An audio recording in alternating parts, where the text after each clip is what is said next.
कहना चाहता हूं कि कम से कम आपको 70 तो कट ऑफ जाएगी ही, 70 के ऊपर ही मानकर चलिए आप। और बहुत सारे लोग जो मुझे पिछले बार गाली दे रहे थे ना, उनका दोबारा से मुंह नहीं रहा, पता नहीं चला कि वो लोग कमेंट बॉक्स में बाद में आकर आंसर की आने के बाद नहीं मेरे पास आई कि कमेंट में लिखना था ना कि क्या तुम्हारी औकात थी, वही औकात जो मैंने पहले बताया हुआ था कि क्या कट ऑफ रह सकता है। तो वहाँ पर बच्चे मेरे पास लगातार कमेंट कर रहे थे भाई लोग मेरे कि क्या तुम्हारी औकात थी कि 140 170 नंबर लाने की या 140 नंबर लाने की, 150 नंबर लाने की, इस तरीके से। जब क्योंकि मैंने ये वीडियो बनाया हुआ था उस टाइम पे बताया था कि कम से कम आप अगर ओबीसी कैटेगरी या जनरल कैटेगरी से हैं तो आप कम से कम अपने आप को ये टारगेट रख कर चलिए कि कम से कम आप लोगों के लिए 150 के, है ना, 100 ऊपर ही रहे आप लोगों के नंबर।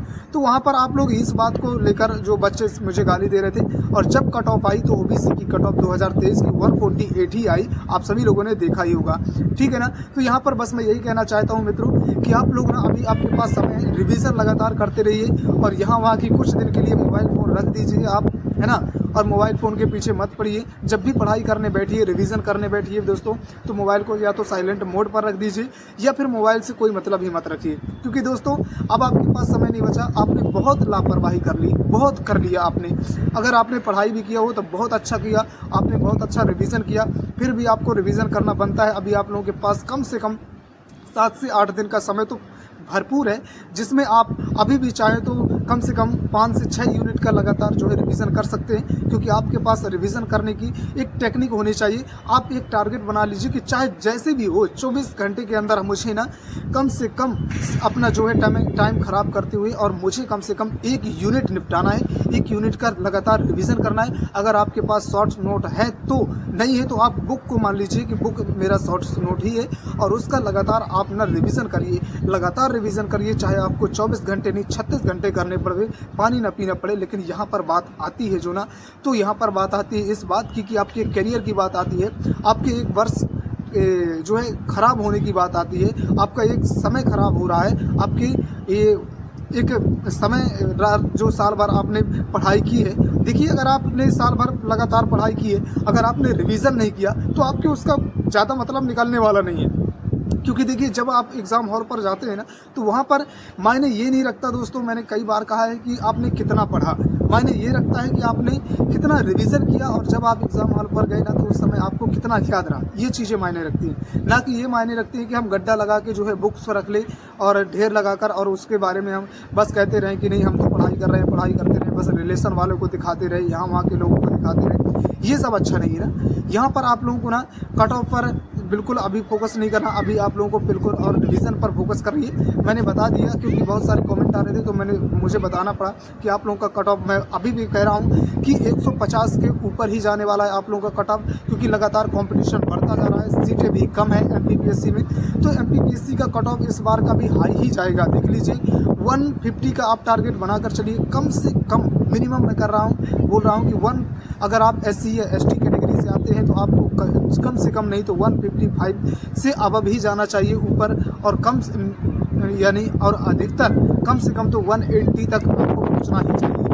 यहाँ पर देखिए आप लोगों को लगता होगा कि इतना हाई बता रहा है, अभी से अपना हाई बता रहा है। जिस दिन आप लोगों को आंसर की जारी की जाएगी, जिस दिन रिजल्ट आएगा ना उस दिन आपको मालूम पड़ेगा कि हाँ क्या कट ऑफ रहता है एमपीपीएससी का प्रीलिम्स का, ठीक है ना। तो अभी इस बात पर मत रहिए घमंड में कि नहीं है, नहीं हमारा पेपर निकल जाएगा।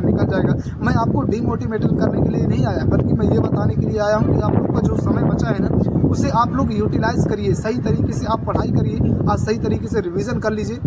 अगर आपका पूरा का पूरा नहीं हो पाता तो कम से कम आप अभी भी आपके पास इतना समय है कि कम से कम आप 4 से 5 यूनिट का तो रिवीजन कर ही सकते हैं। और आपने पहले भी पढ़ा होगा बहुत सारा ना, तो रिवीजन करके जाएंगे कम से कम 4 से 5 यूनिट का ही अगर सही तरीके से आप रिवीजन कर लेते हैं। जैसे हो गई पॉलिटी हो गई, है ना, यहाँ पर पॉलिटी हो गई, मध्य प्रदेश हो गया क्योंकि मध्य प्रदेश का सामान्य ज्ञान सबसे ज़्यादा पूछा जाता है ना।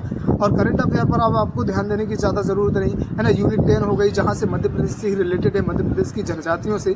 तो इन चीज़ों को, ये ऐसे टॉपिक है जहाँ से प्रश्न भर भर कर पूछे जाते हैं, है ना। एमपी से तो आप जानते हैं कि कम से कम नहीं तो लगभग 55% या तक प्रश्न पूछे गए हैं, कम से कम 50%, 45 से 50% तक आप लोगों के प्रश्न पूछे गए हैं किसी जो है वर्षों में। तो एमपीपीएससी में आप मान लीजिए कि एमपी का एग्ज़ाम है, तो वहाँ पर एमपी के ज़रूर ही पूछे जाएंगे प्रश्न लगातार बार बार कर। तो आप लोग का अगर एमपी का टॉपिक आप लोगों का अच्छे से जो है रिवीजन है ना, अच्छे से आप लोगों को आता है ना, सही तरीके से अगर आपसे प्रश्न बन जाते हैं तो आपके लगभग 90% आपके चांसेस हो जाते हैं कि आप लोग ज़रूर सिलेक्ट हो जाएंगे।